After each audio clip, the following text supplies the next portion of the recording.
The Honourable Nanaia Mahuta. Mr Speaker, following from that contribution, good migration policy would not put at risk domestic jobs for Kiwis. It's that simple.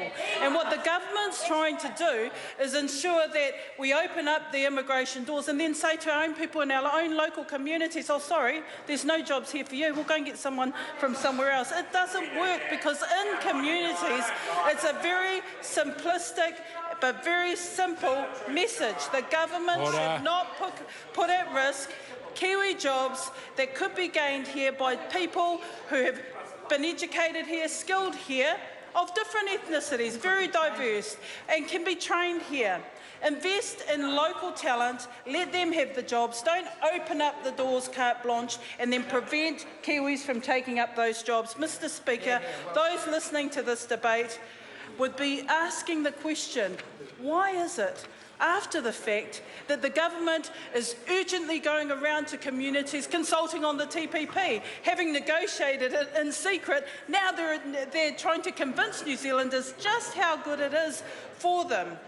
The information has come a little bit too late and there are a lot of concerns that need to be responded to. For example, and we asked the questions of the negotiators just today in the Māori Affairs Select Committee, what exactly are the benefits of the TPP to the Māori economy?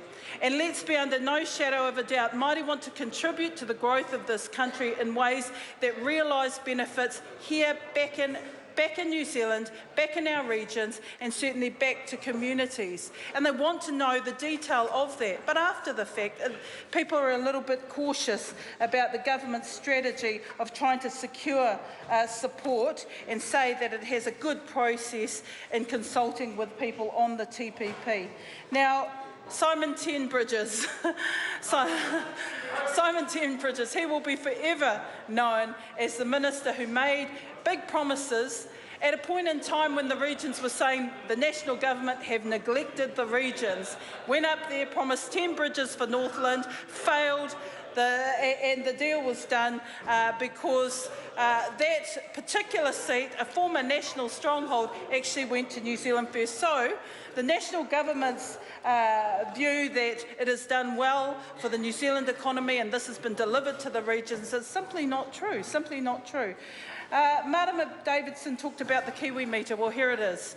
If the flag was put on that particular survey, I suspect the outcome would have been the same, because New Zealanders wanted more than just a symbol, a change in a symbol. They wanted to know, well, what sat behind the choice of a different flag? There had to be a better reason. What does our country stand for? What should the symbols reflect in terms of the country we look like? And what would be the type of change that would show we have moved on as a country? It is a country that represents all New Zealanders. That was just a project, a vanity project that simply didn't get over the line. But Labour's prepared to talk about the things that really matter, because New Zealanders deserve that. They want to know what kind of country will build the economic opportunity and the social prosperity that will advantage the 99% of New Zealanders who deserve a fair go. They want to know that there is going to be a government that will look at the things that are most important for a changing demographic, which understands that it is younger, that it is more disenfranchised more than ever before from community, but also opportunity through education. There's a big gap of our young people that are simply not taking up their advantage in the system that they could. Then there's the reality of technology and how that will change the workforce. And no, it's not as bland as Simon Bridges has put it, that the robots are coming and therefore all the jobs will be gone.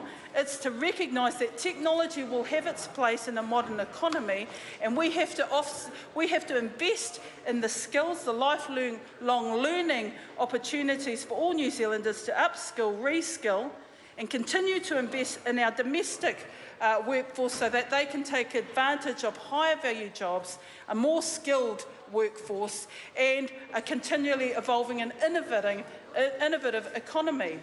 These are the types of ideas that Labour will not shy away from.